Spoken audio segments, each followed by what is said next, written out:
اس میں ہمارے لیے یہ تعلیم ہے کہ ہم بھی کوئی بھی جو اپنا کام کریں اطمینان سے اور مرحلہ وار کیا کریں، سکون کے ساتھ۔ حضرت آدم علیہ السلام کی مٹی کو مکہ اور طائف کے درمیان مقام نعمان میں رکھا گیا، اور مختلف مراحل سے گزرنے کے بعد جب اس مٹی میں انسانی صورت قبول کرنے کی صلاحیت پیدا ہو گئی تو اسے جنت میں لے جایا گیا، جہاں حضرت آدم علیہ السلام کی صورت بنائی گئی۔ اور بعض روایات میں یہ بھی آتا ہے کہ حضرت آدم علیہ السلام کی مبارک صورت زمین پر بنائی گئی، پھر اسے جنت میں لے جایا گیا، جہاں آپ علیہ السلام نے روح ڈالی گئی۔ اللہ تبارک و تعالیٰ نے حضرت آدم علیہ السلام کی تخلیق خاص اپنے دست قدرت سے فرمائی، جیسا کہ ابلیس کے سجدہ نہ کرنے پر اللہ تبارک و تعالیٰ نے اس سے فرمایا کہ یا ابلیس ما منعک ان تسجد لما خلقت بیدی، اے ابلیس تجھے کس چیز نے روکا کہ تو اسے سجدہ کرے جسے میں نے اپنے ہاتھوں سے بنایا۔ اور اللہ تبارک و تعالیٰ نے ہی آپ علیہ السلام کی تخلیق کو پایا تکمیل تک پہنچا کر اس جسم مبارک میں اپنی ایک خاص اور معزز روح پھونکی، جیسا کہ فرشتوں کو دیے جانے والے حکم سے ظاہر۔ فَإِذَا سَوَّيْتُهُ وَنَفَخْتُ فِيهِ مِن رُوحِي فَقَعُوا لَهُ ساجدین۔ اللہ تعالیٰ فرماتا ہے پھر جب میں نے اسے ٹھیک بنا لوں اور اس میں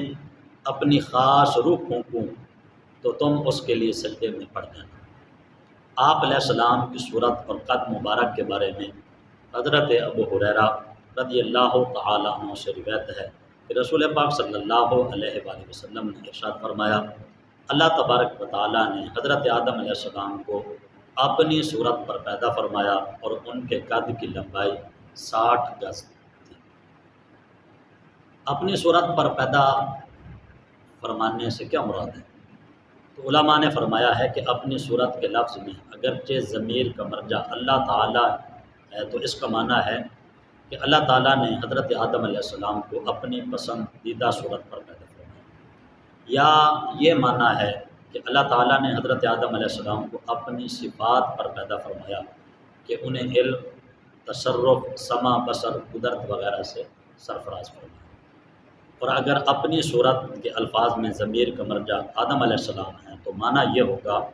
کہ اللہ تعالیٰ نے حضرت آدم علیہ السلام کو ان کی شکل اور حیات پر پیدا فرمایا، یعنی جس شکل میں انہیں رہنا تھا شروع سے ہی انہیں وہ شکل دی، دوسروں کی طرح نہ کیا جس طرح کہ پہلے جو ہے وہ بچہ پیدا ہوتا ہے پھر جوان پھر بوڑھا وغیرہ۔ یا اس کا یہ معنی ہے کہ اللہ تعالیٰ نے حضرت آدم علیہ السلام کو ان کی صفت پر پیدا کیا کہ وہ شروع سے ہی عالم، عارف، ہدایت یافتہ اور نیک تھے۔ اہل جنت کا قد حضرت آدم علیہ السلام کے قد کے برابر ہوگا۔ حدیث پاک میں ہے کہ جو بھی جنت میں جائے گا وہ حضرت آدم علیہ السلام کی صورت پر ہوگا اور اس کا قد 60 گز ہوگا۔ پھر حضرت آدم علیہ السلام کے بعد اب تک مخلوق قد و قامت میں کم ہوتی رہی۔ حضرت آدم علیہ السلام کا جسم دیکھ کر ابلیس کا گمان کیا تھا؟ حضرت انس رضی اللہ تعالیٰ عنہ سے روایت ہے، نبی پاک صلی اللہ علیہ وآلہ وسلم نے ارشاد فرمایا، جب اللہ تعالیٰ نے حضرت آدم علیہ السلام کی جنت میں صورت بنائی تو جب تک اسی حالت میں رکھنا چاہا تو انہیں چھوڑے رکھا۔ ابلیس ان کے آس پاس گردش کرنے لگا، وہ دیکھتا تھا کہ یہ کیا چیز ہے، تو جب اس نے انہیں خالی پیٹ دیکھا تو سمجھ گیا کہ یہ ایسی مخلوق پیدا کی گئی ہے جو اپنے اوپر قابو نہ رکھے گی۔ اپنے اوپر قابو نہ رکھنے سے